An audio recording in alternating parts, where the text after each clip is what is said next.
आज का हमारा विषय है कि अगर हम साक्षी हैं तो कर्म कौन करता है।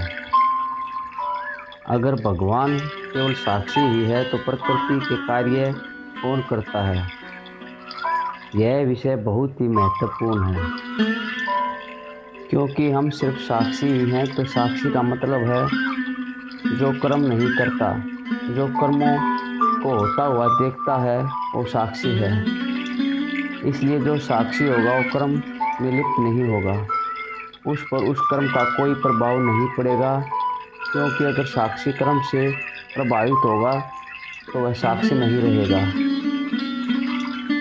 जिस प्रकार जब कोई दो व्यक्ति आपस में लड़ रहे हैं और कोई तीसरा व्यक्ति उन्हें लड़ता हुआ देख रहा है, जिसकी गवाही अदालत में होनी है, मगर वह जो साक्षी है वह दोनों लड़ने वालों के किसी एक के पक्ष में भी होगा तो वह साक्षी नहीं रहेगा। उसने सिर्फ वह बताना है जो सिर्फ सत्य है, उसे किसी एक के पक्ष में नहीं बोलना। उसे कुछ भी फर्क नहीं पड़ता कि उसकी गवाही से किसको सज़ा मिलेगी और कौन बरी होगा। यहाँ पर जो दो व्यक्ति लड़ रहे हैं वह हमारे सुख दुख व डर व चिंताएं हमारे जीने का ढंग है, और जो उन्हें देख रहा है वह हमारी वो नज़र है जो हर वक्त हमें ही देखती रहती है। किसी साक्षी की तरह सभी कर्मों को, सभी सुख दुख को बराबर रखकर यहाँ पर साक्षी हमारा स्वभाव है, यानी कि स्वयं का ही भाव, अपनी खुद की ही नज़र। और हम अपने कर्मों को देखकर डर व चिंता में क्यों जी रहे हैं। और अगर भगवान ही हमारा साक्षी है, हमारी साक्षी नज़र की तरह, तो ये जो कर्म हो रहे हैं ये नहीं होने चाहिए जिन्हें हम डर व चिंता में जी रहे हैं, क्योंकि जब सब कुछ साक्षी ही को बताया गया है तो हम अपनी लाइफ में संघर्ष व पुरुषार्थ क्यों कर रहे हैं। इस पृथ्वी पर हम ब्रह्मांड को अगर देखें तो नॉन स्टॉप लगातार क्रम चल रहा है। ये पृथ्वी लगातार घूमने का क्रम कर रही है या हो रहा है। इस ब्रह्मांड में आप जो भी देखेंगे, जो भी ग्रह या तारा है वो सभी चलायमान है, गति में है, रुका हुआ कुछ भी नहीं है। जो चीज़ें बाहर से दिखाई भी देती हैं रुकी हुई, वह भी रुकी हुई नहीं है, अंदर से चलायमान है, क्रिया कर रही हैं। जैसे एक पत्थर लगता है कि कुछ भी कर्म नहीं हो रहा, मगर आप उसे के अंदर उसके अणुओं को आप देखेंगे तो उसके अंदर भी इलेक्ट्रॉन, प्रोटॉन, न्यूट्रॉन ऐसे ही चक्कर लगा रहे हैं जैसे पृथ्वी सूर्य के चारों तरफ चक्कर लगा रही है। यह सब विज्ञान कहता है। तो इसका अर्थ यही है कि संसार कर्म है। अगर हम अपने शरीर को भी देखें तो यहाँ पर कोई भी चीज़ रुकी हुई नहीं है, बस नॉन स्टॉप लगातार चल रही है। हमारा शरीर बढ़ रहा है, हमारे विचार चल रहे हैं, हमारे शरीर में पाचन क्रिया हो रही है, और पाचन की क्रिया हो जाएगी तो फिर से खाने का कर्म करना होगा। हमारा दिल लगातार धड़क रहा है, हमारी सांसें लगातार चल रही हैं, ये सब कर्म हो रहे हैं। अगर ये कर्म नहीं होंगे तो हमारा शरीर भी नहीं चलेगा। और इससे यही बात निकलती है कि यहाँ पर सभी चीज़ें चलायमान हैं, कुछ भी रुका हुआ नहीं है, और इन सब का एक साक्षी होता है और साक्षी कुछ भी करता नहीं। और यहाँ पर दोनों ही बातें हो गई हैं कि सब कुछ साक्षी ही है या सब कुछ कर्म ही है। और यहाँ पर हमें दोनों ही बातों को स्वीकारना होगा। इसी स्थिति को द्वैत की स्थिति कहते हैं, द्वैत में होना कहते हैं। और जब साक्षी और कर्म में संबंध हो जाता है, दोनों एक हो जाते हैं, तो द्वैत नहीं रहता। और जब इन दोनों का मिलन होता है तो एक तीसरी स्थिति बनती है, और इस तीसरी स्थिति को हम अद्वैत की स्थिति कहते हैं। हम कह सकते हैं कि जहाँ साक्षी और कर्म दोनों एक लगने लग जाते हैं, उस वक्त हम अद्वैत की स्थिति में होते हैं। कर्म व साक्षी को हम एक उदाहरण के द्वारा आपको यहाँ समझा रहे हैं। मान लीजिए कि एक पेड़ है जिसकी ऊपर की शाख पर एक पक्षी बैठा है, जो कि पूरी शांति के साथ सब कुछ देख रहा है, और नीचे की शाख पर एक पक्षी बैठा है जो कि क्रियाशील है और अपने हर कर्म को गतिशील होकर डर व चिंता के साथ कर रहा है। कभी उड़ रहा है, कभी वापस अपनी टहनी पर आकर बैठ जाता है, और जो ऊपर का पक्षी है वो शांत होकर सब कुछ उसे यह करते हुए देख रहा है। और ये दोनों ही पक्षी हमारे अंदर ही हैं। जो ऊपर का पक्षी है वो हमारा साक्षी है जो शांत है, और जो नीचे का पक्षी है वो हमारा मन है जो अशांत है।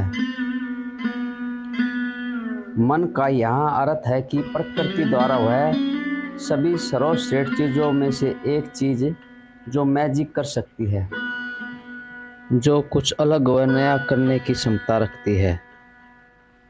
प्रकृति द्वारा बहुत से आविष्कार हुए हैं, जैसे एक बीज से फूल बनना और फूल का खिलना। और हम कह सकते हैं जब फूल खिलता है तो सौंदर्य का आविष्कार हो ही जाता है। ऐसे बहुत से आयाम हैं जिनसे सौंदर्य का आविष्कार होता है, जैसे नृत्य करना, गीत गाना, जो सिर्फ होने से ही सौंदर्य का आविष्कार हो जाता है। और इसी आविष्कारों में से एक आविष्कार है हमारा मन। मन का मतलब है विचार करने की वह क्षमता जहाँ हम कुछ चीज़ों के बारे में सोच सकते हैं, उनके बारे में चिंतन कर सकते हैं, किसी शब्दों के द्वारा या अपने भाव के द्वारा। तो कह सकते हैं एक बड़ा आविष्कार है प्रकृति का, वह है हमारा मन। और मन सिर्फ इंसानों के पास होता है, वह किसी पशु या पक्षी के पास नहीं होता।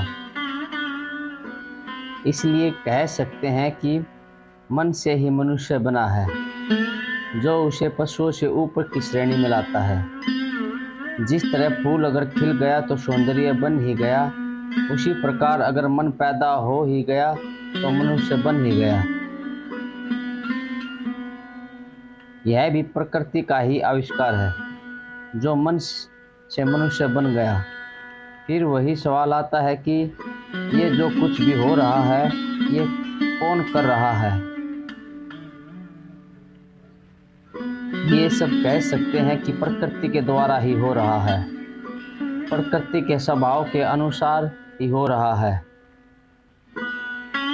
हमारे अंदर कर्म व कर्मों के प्रति काम वासना अपने आप समय के अनुसार पैदा हो जाती है। तो कह सकते हैं कि काम वासना किसने पैदा की?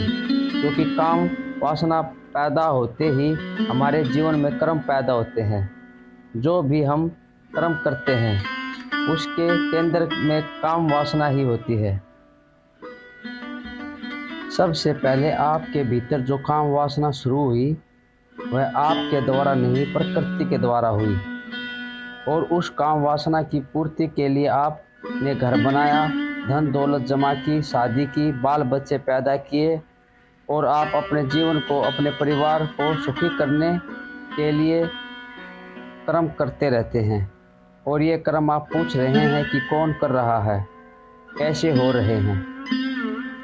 ये कर्म आपके अंदर जो काम वासना पैदा हुई है उसी से हो रहे हैं। जो आपको अपनी फैमिली के प्रति, अपने चीज़ों के प्रति मोह, वही मोह की भावना आपसे ये कर्म करवा रही है। और अगर आपके अंदर मोह पैदा न हो अपने समान के प्रति, अपने परिवार के प्रति, तो ये सब कर्म आप करेंगे नहीं।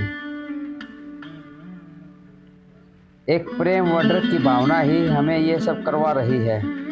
अपने परिवार के प्रति जो कर्म हो रहे हैं जो परिवार को छोड़कर सन्यासी बन जाते हैं या किसी आश्रम में जाकर बैठ जाते हैं, परिवार को छोड़कर, वह ढोंगी होते हैं। वह कर्म करने से डरते हैं। उनका परिवार के प्रति प्रेम था ही नहीं, और अगर उसका परिवार के प्रति प्रेम या मोह नहीं था तो उसने अपने परिवार के प्रति कर्म भी नहीं किया। मनुष्य के साथ दो तरह के कर्म हो रहे हैं। एक कर्म वह जो प्रकृति के द्वारा अपने आप होते हैं, और एक कर्म वह होंगे जो प्रकृति के कर्म के बाद जो मन उत्पन्न होगा। जो मन कर्म करेगा, आपके शरीर में पाचन की क्रिया हो रही है, आपके शरीर में हार्मोन विकसित हो रहे हैं, ब्लड का संचार हो रहा है, दिल धड़क रहा है, सांसें चल रही हैं। ये जो भी कुछ हो रहा है, ये प्रकृति द्वारा हो रहा कर्म है। और जो कर्म आप अपने मन के द्वारा सोच कर रहे हैं, जहाँ पर हम अपने शरीर का प्रयोग कर रहे हैं, अपनी बुद्धि का, अपने हाथ पैर का प्रयोग कर रहे हैं, उस कर्म को हम अपने मन के द्वारा हुआ कर्म कह सकते हैं। तो ये दो प्रकार के कर्म हमें दिखाई दे रहे हैं। ये दो प्रकार के कर्म दिखाई दे रहे हैं, मगर ये दो प्रकार के होते नहीं, क्योंकि जो मन के द्वारा होता हुआ हमें कर्म दिखाई दे रहा है, वह प्रकृति के द्वारा ही हो रहा है, क्योंकि मन खुद ही प्रकृति के द्वारा पैदा हुआ है। इसलिए कह सकते हैं पहले काम वासना पैदा हुई, जो हमारा मूल कर्म है, वह प्रकृति के द्वारा ही हुआ। और उस काम वासना की पूर्ति के लिए आप जो भी कर्म करेंगे वह मन के द्वारा ही होंगे, और प्रकृति आपका साथ देती है वह कर्म करने के लिए। आपका हाथ पैर, आपकी बुद्धि आपका सहयोग करेंगे वह कर्म करने के लिए। आपके पास कोई अलग शक्ति तो है नहीं, जो शक्ति है वह प्रकृति की ही शक्ति है। इसलिए मन के द्वारा आप जो भी कर्म करेंगे वह भी प्रकृति के द्वारा ही होंगे। यहाँ पर एक प्रकृति है और एक साक्षी है, और उन दोनों में से हम कौन हैं?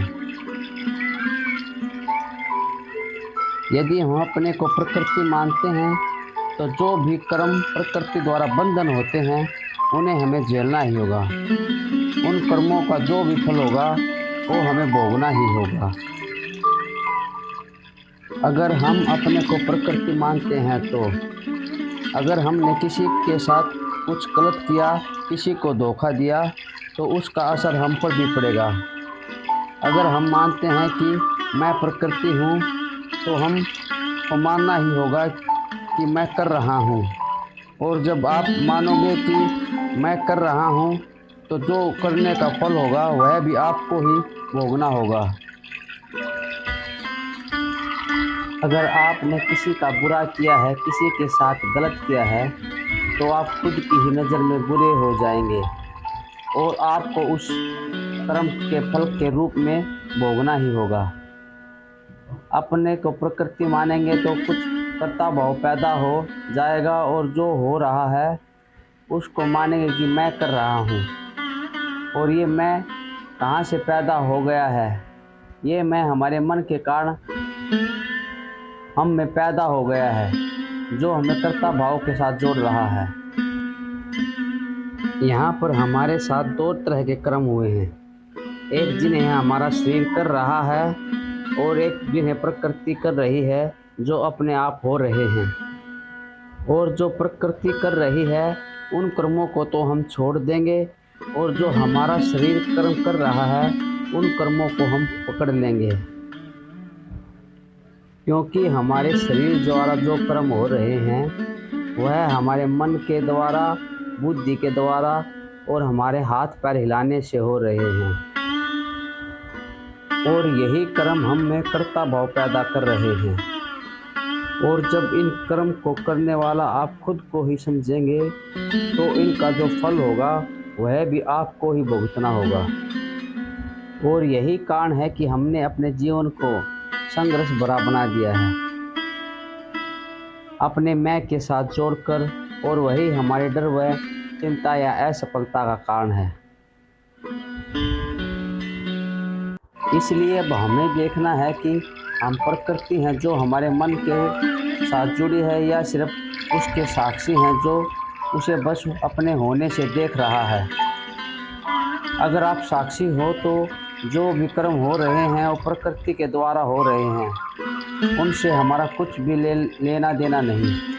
जैसे हमारा शरीर में जो भी क्रियाएं हैं उनमें हमारा कोई रोल नहीं। जन्म से लेकर मृत्यु तक हमारे हाथ में हमारे करने से कुछ नहीं होता। शरीर सांस ले रहा है, क्या हमारे करने से हो रहा है? बस प्रकृति कर रही है और वो हो रहा है। मगर जब हम प्रकृति से ज़्यादा मन को अहमियत देते हैं तो जो कि प्रकृति से ही बना है, मगर उस मन को हमने अपनी मान्यताओं के हिसाब से अपनी मैं के साथ जोड़ दिया है और हर कर्म को खुद को ही करने वाला समझते हैं। और यहाँ पर उस कर्म से जो भी फल आता है वह भी हमें खुद ही भोगना पड़ता है। अब आप मान लो, अगर किसी कार्य को करने के लिए आप कहीं बाहर गए तो सबसे पहले आप खुद को ही समझेंगे कि मैं यहाँ पर इस कार्य करने के लिए आया, और वहाँ आकर आपने कोई वहाँ अगर कार्य किया तो फिर खुद को ही समझेंगे कि मैं यहाँ आया और मैंने यह कार्य किया। और अगर वह कार्य आपकी मान्यता के अनुसार नहीं हुआ तो आप फिर से यही समझेंगे कि मैंने यहाँ पर आना ही नहीं चाहिए था, वह कार्य करना ही नहीं चाहिए था। आपने अपना सारा मैं अपने होने अपने करने के साथ जोड़ दिया और फिर इसका जो भी फल होगा वह भी आपको ही मिलेगा। और इसका सिर्फ एक ही कारण है कि आपने खुद को करने वाला समझ लिया। अब आप सोच कर देखें कि यहाँ आने का विचार आपको कहाँ से आया। यहाँ पर आना या न आना तो आपका चुनाव था, और वह चुनाव आपकी बुद्धि से निकल कर आया। इसलिए जो भी कार्य किया वह आपने किसी लोभ लालच में या किसी वासना में किया। अगर आप खुद को मन सम मानते हैं, शरीर मानते हैं, तो हर कर्म का फल आपके लिए ही है, क्योंकि आप खुद को ही उस कार्य के कर्ता समझते हैं। और अगर खुद को साक्षी मानते हैं तो जो भी हो रहा है उसे किसी साक्षी की बात होता हुआ देखते रहेंगे और हर डर दुख चिंता व संघर्ष से अपने आप को दूर रखे रहेंगे। और अगर खुद को शरीर मानते हैं तो अपना वह हर कर्म शरीर से करेंगे जिसे आपकी बुद्धि ने आपके लिए लोभ लालच या किसी मान्यताओं के साथ जोड़ रखा है। शरीर का अलग कार्य है, मन का अलग कार्य है, सबके अलग अलग कर्म होते हैं। जैसे हमारे शरीर में कितने कार्य हो रहे हैं, सबका अलग अलग कार्य है। हमारे दिल का अलग कार्य है, हमारी सांसों का अलग कार्य है। जो भी कर्म हो रहे हैं अपने आप हो रहे हैं, और यह कर्म अगर आप मान लेंगे कि मैं कर रहा हूँ तो आप प्रकृति हो गए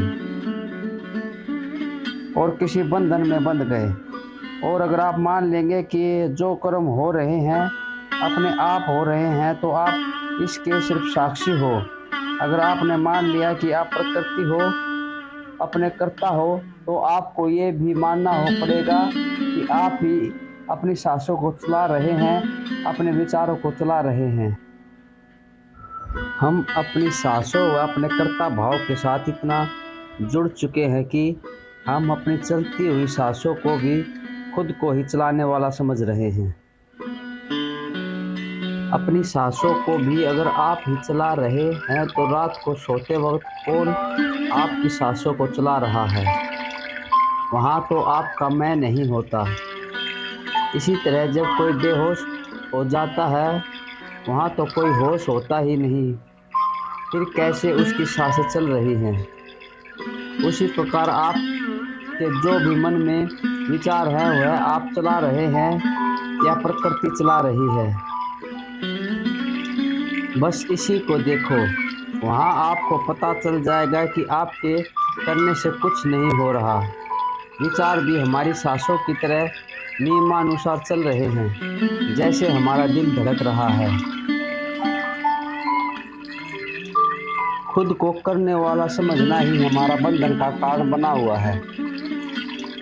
पूरी प्रकृति भी कहीं ना कहीं साक्षी के अंदर ही है, जहाँ सब कुछ अपने आप हो रहा है और कोई अदृश्य में है जो उसे कर रहा है और उसे किसी साक्षी की भांति देख रहा है। मगर हम हैं कि एक अपने आप को ही शरीर समझे बैठे हैं और अपनी बुद्धि के अनुसार अपने हाथ पैर को हिलाने वाले कर्म के ही हम कर्ता बने बैठे हैं। अपने मन के दर्पण से एक बार उस धूल को हटा करके देखो जो हमारी मान्यताओं और कर्ता भाव के कारण उस पर चढ़ी हुई है, जिसे हम मैं कहते हैं, जो हमारी बुद्धि से बनी हुई है। और उस धूल को उस मन के दर्पण से हटाने का एक ही उपाय है कि हम साक्षी हो जाएं खुद के, जहां हमारी बुद्धि नहीं, सिर्फ हमारा होना है। एक बार अगर हमारे मन का दर्पण साफ हो गया तो हमें खुद का ही स्वरूप साफ साफ दिखाई देने लगता है और खुद का ही स्वरूप देख लेना ही हमको वो सारा ज्ञान देता है जो इस प्रकृति में है, जिसे यह बुद्धि नहीं समझ सकती। सिर्फ वो नज़र देख सकती है जो साक्षी भाव से पैदा हुई है। अगर आप अभी तक इस ऑडियो को सुन रहे हैं तो आप अपने बारे में ये समझ सकते हैं कि आपको कहीं ना कहीं उसी ज्ञान की तलाश है जो आपको उस नज़र से मिला दे जो आपको किसी साक्षी की भांति हर पल देख रही है। और उसका एकमात्र रास्ता है कि हम खुद को ही जानें, खुद के ही स्वरूप के दर्शन करें। और ध्यान एक मात्र रास्ता है हमें खुद से मिलाने का। हमारा खुद का खुद से ही मिलना उस ज्ञान का कारण बनता है, जिसे जानने के बाद कुछ और जानने की ज़रूरत नहीं। उसके लिए हमारे शरीर में ठहराव होना ज़रूरी है, और ठहराव जब आता है जब हमारा मन शांत होता है। और आपका मन शांत हो रहा है, उसका यह प्रमाण है कि आप अभी तक इस ऑडियो को सुन रहे हैं। अब मैं चाहूँगा कि कुछ समय आप मेरे साथ उस ध्यान के मार्ग पर चले जहाँ कुछ और नहीं, सिर्फ आपका होना रह जाए। सबसे पहले आप एक ध्यान की स्थिति में बैठ जाएं। अपने दोनों पैरों की आलटी पालटी मारकर अपनी कमर को बिल्कुल सीधी कर लें और अपने हाथों की हथेलियों को ऊपर आसमान की तरफ कर लें। अपनी आँखों को धीरे से बंद कर लें और महसूस करें कि आप किसी मंदिर या किसी बगीचे में बैठे हैं, जहां हवा में अगरबत्तियों और फूलों की खुशबू है और हमारे चारों तरफ जलते दियों का प्रकाश है। और जैसे जैसे मैं साथ साथ बोल रहा हूँ, वैसे वैसे अपने ध्यान को उसी तरह अपने अंदर लेकर जाएं। उसी तरह की अपने अंदर कल्पना करें, वह महसूस करें।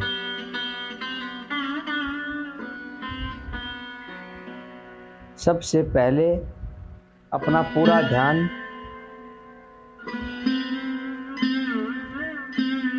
वहाँ लेकर आए जहाँ पर आप बैठे हैं, जिस स्थिति में बैठे हैं। पूरा ध्यान अपनी आती जाती सांसों पर लगाए और अपनी आती जाती सांसों को उस म्यूजिक के साथ लयबद्ध करें जो बैकग्राउंड में बज रहा है।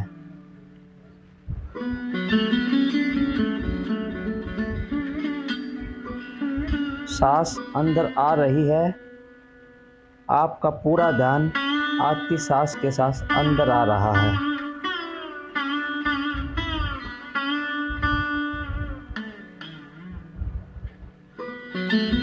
सांस बाहर जा रही है तो आपका पूरा ध्यान बाहर जाती सांस के साथ बाहर जा रहा है।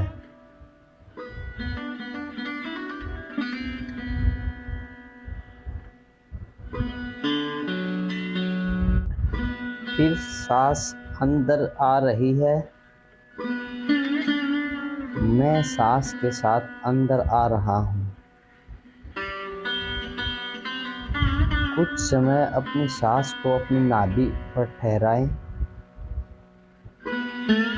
और फिर सांस बाहर आ रही है और मैं बाहर आती सांस के साथ बाहर आ रहा हूँ। बस इसी तरह अपना पूरा ध्यान आती जाती सांसों के साथ लगाएं और उन सांसों को इस म्यूजिक के साथ जोड़ें जो आपको बैकग्राउंड में सुनाई दे रहा है।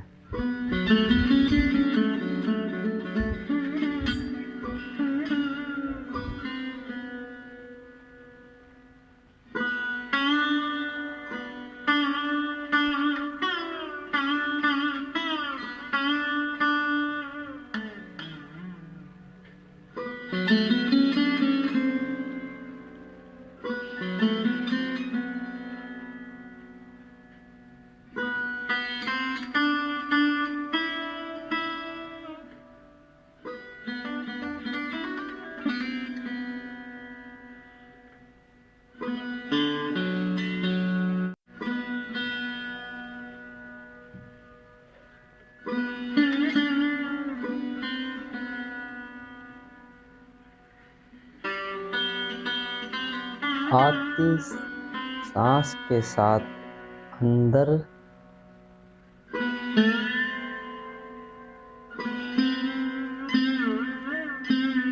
बाहर जाती सांस के साथ बाहर, पूरा ध्यान अपनी सांसों पर।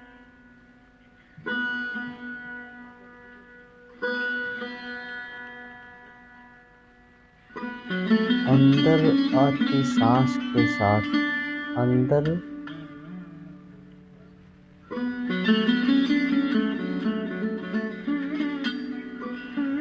बाहर जाती सांस के साथ बाहर,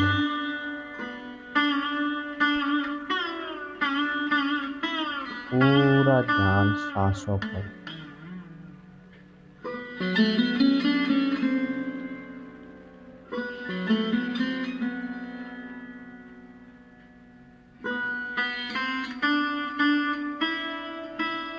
महसूस करें कि आप किसी मंदिर में बैठे हैं। चारों तरफ दिए जल रहे हैं, अगरबत्ती और फूलों की खुशबू सांस के साथ अंदर आ रही है और बाहर जाती सांस के साथ बाहर जा रही है।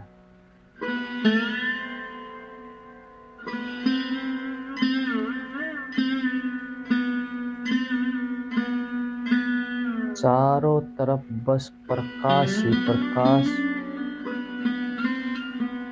हवा में खुशबू ही खुशबू।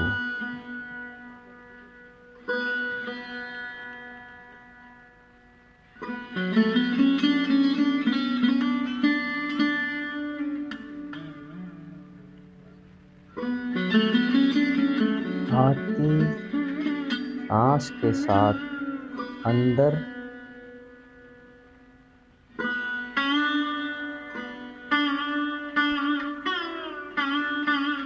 बाहर जाती सांस के साथ बाहर,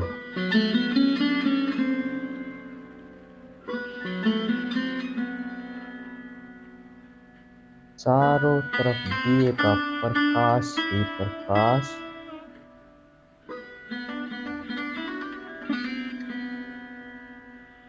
हवा में खुशबू ही खुशबू।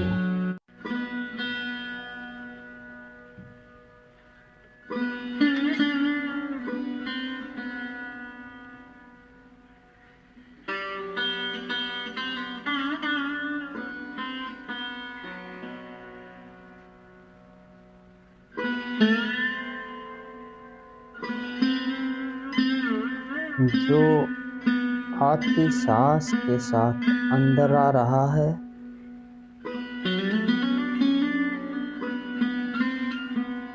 जो बाहर जाती सांस के साथ बाहर जा रहा है।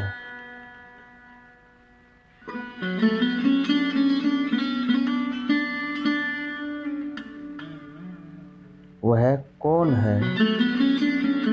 वह कौन है जो उसे देख रहा है?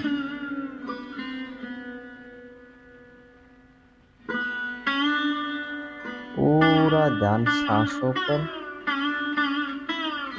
और देखने वाले पर।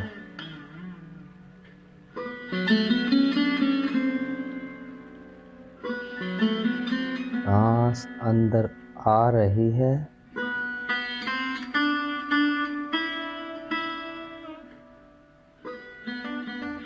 सांस बाहर जा रही है।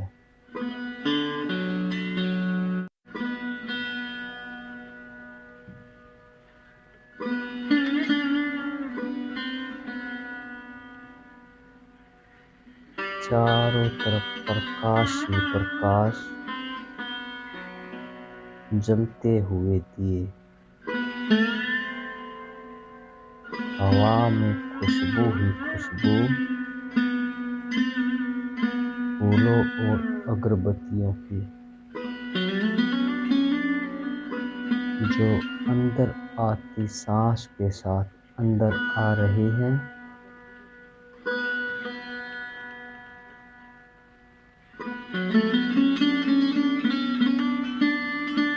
बाहर जाती सांस के साथ बाहर जा रही है।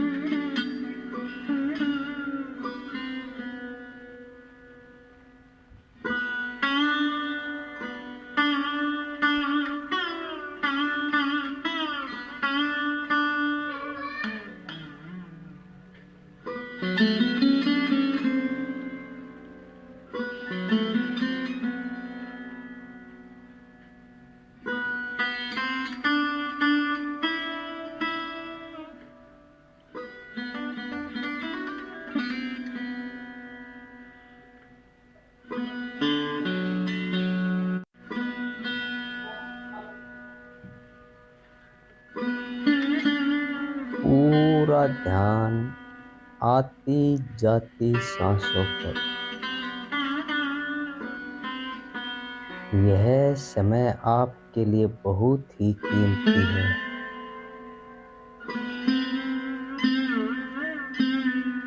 इस पल को एक पल के लिए भी अपने से दूर न करें। पूरा ध्यान आती सांस के साथ अंदर,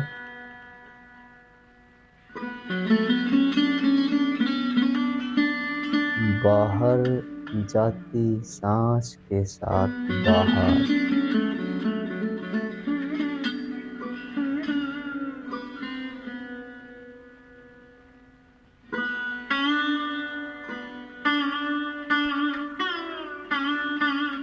दियों का प्रकाश और फूलों की खुशबू अंदर आती सांस के साथ अंदर आ रही है।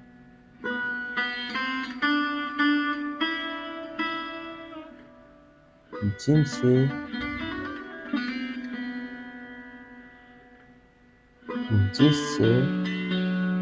अपने अंदर का शरीर पूरी तरह से प्रकाशित हो रहा है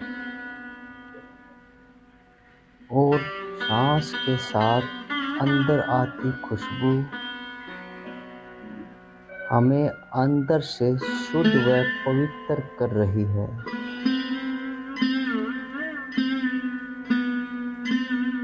और बाहर जाती सांस हमारे डर, सारी चिंताओं, सारे संघर्ष को अपने साथ बाहर लेकर जा रही है।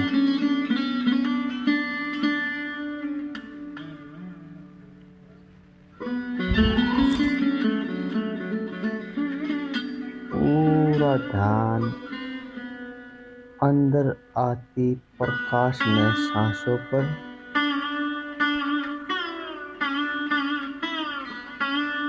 पूरा ध्यान बाहर जाती डर व चिंताओं को साथ ले जाती हुई सांसों पर।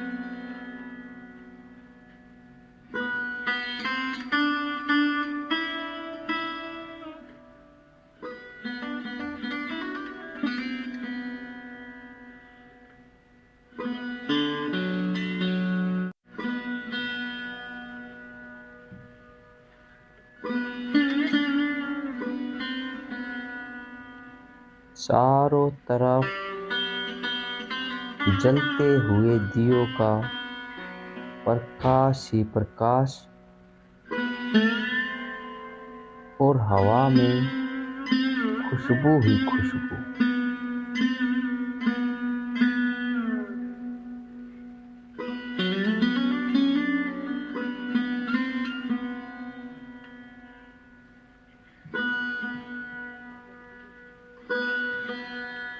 पूरा ध्यान अंदर आती सांस के साथ अंदर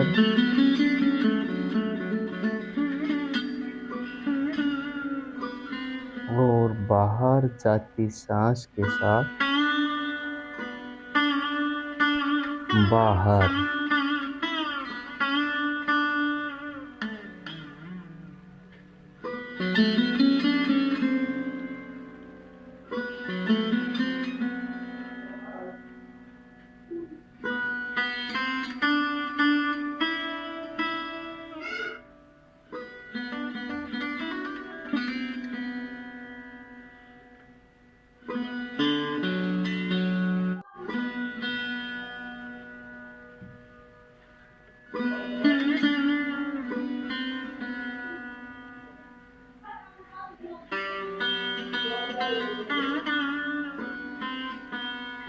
जो अंदर आती सांस के साथ अंदर आ रहा है,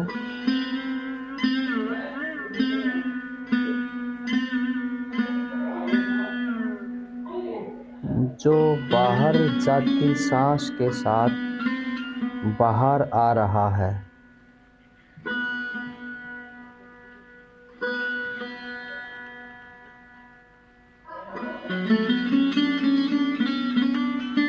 वह कौन है जो आती जाती सांसों को देख रहा है,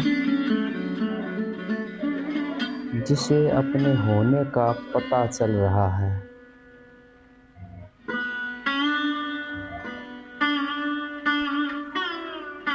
पूरा ध्यान अपने अंदर आती सांस के साथ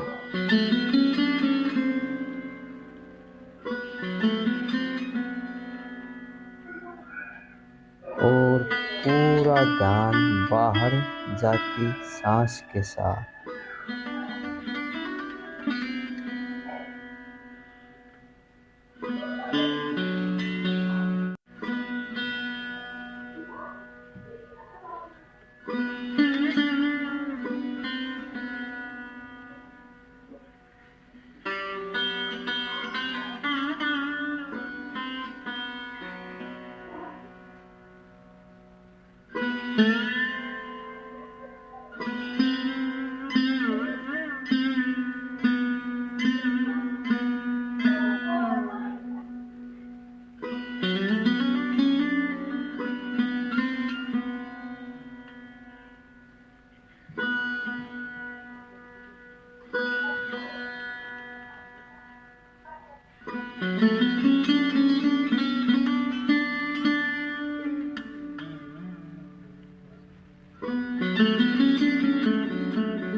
अंदर आती सांस अपने साथ सुगंध व प्रकाश लेकर अंदर आ रही है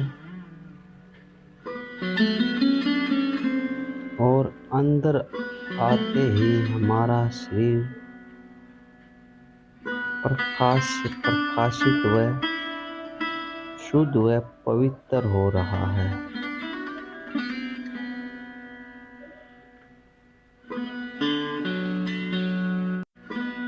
और बाहर जाती सांस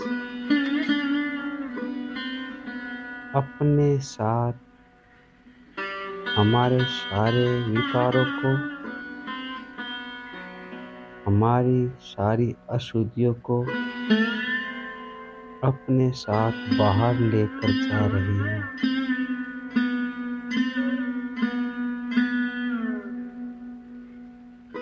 पूरा ध्यान अपने अंदर आती सांस के साथ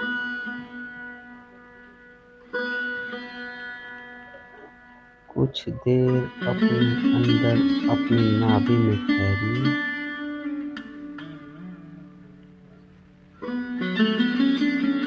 फिर पूरा सांस बाहर आती सांस के साथ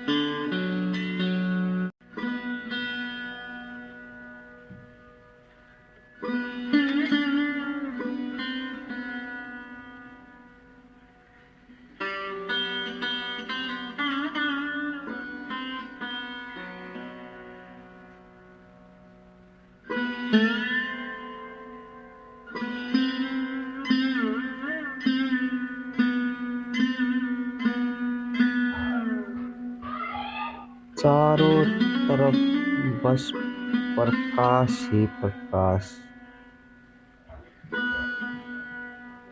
चारों तरफ हवा में खुशबू ही खुशबू, एक प्रकाश और एक शुद्ध व पवित्र घेराव हमारे चारों तरफ।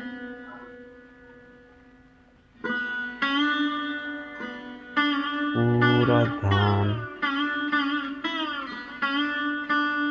अंदर आती सांस के साथ अंदर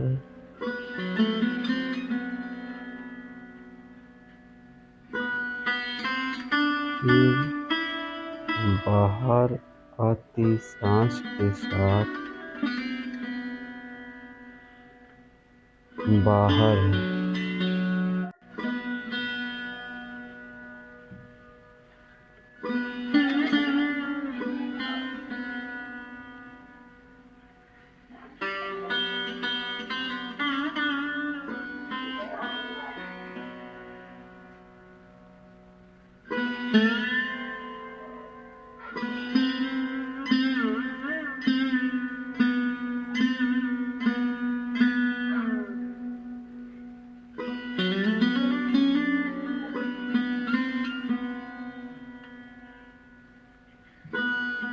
हम अंदर आती सांस के साथ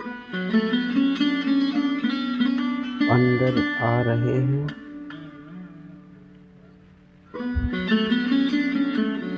हम बाहर जाती सांस के साथ बाहर जा रहे हैं।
कल्पना कीजिए चारों तरफ दिए चल रहे हैं, चारों तरफ प्रकाश ही प्रकाश। हवा में फूलों की व अगरबत्ती की खुशबू ही खुशबू।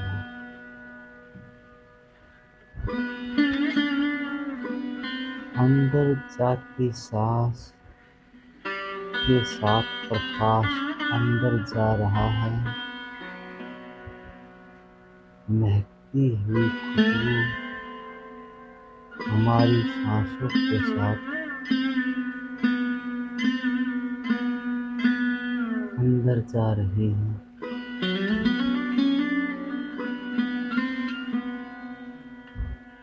जो हमें अंदर से प्रकाशित व स्वच्छ व पवित्र कर रही है। और बाहर आती सांस अपने साथ वो हर विकार जो हमारे चित्त में है, वो हर बुराई जो हमारे अंदर है, वो हर मैल जो हमें अंदर से अपवित्र किए हुए हैं, उसे अपने साथ बाहर लेकर आ रही है।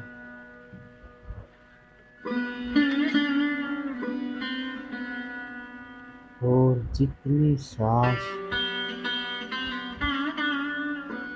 अंदर से बाहर आ रही है, उतने ही हम अंदर से प्रकाशित, शुद्ध व पवित्र हो रहे हैं।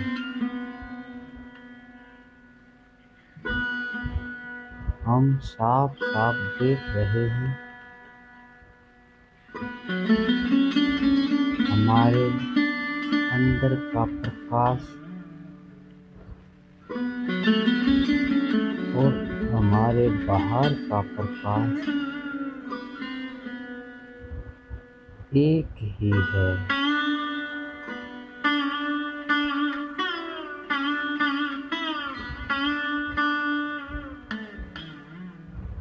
हमारे बाहर जो सफेद है, जो आकाश है, वही हमारे अंदर है और वही हमारे बाहर है।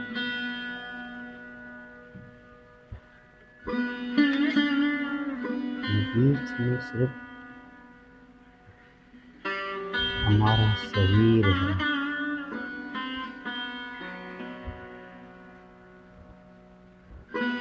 सांस के साथ अंदर आती हवा और सांस के साथ बाहर आती हवा, अंदर व बाहर एक ही है।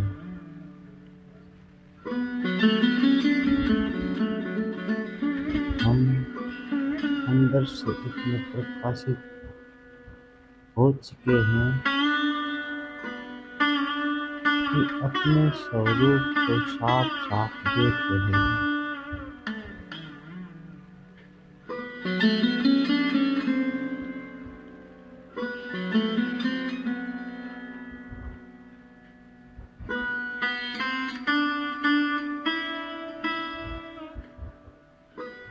हमारा पूरा शरीर मानो पारदर्शी हो चुका है। हम अंदर के प्रकाश को और बाहर के प्रकाश को एक साथ देख सकते हैं। पूरा ध्यान बाहर आपके सांस पर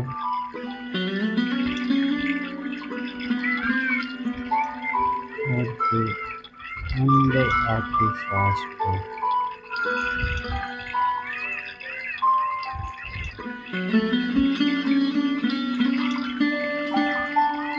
अब आप अपने मन ही में उस अदृश्य शक्ति को नमन करें और उसका धन्यवाद करें,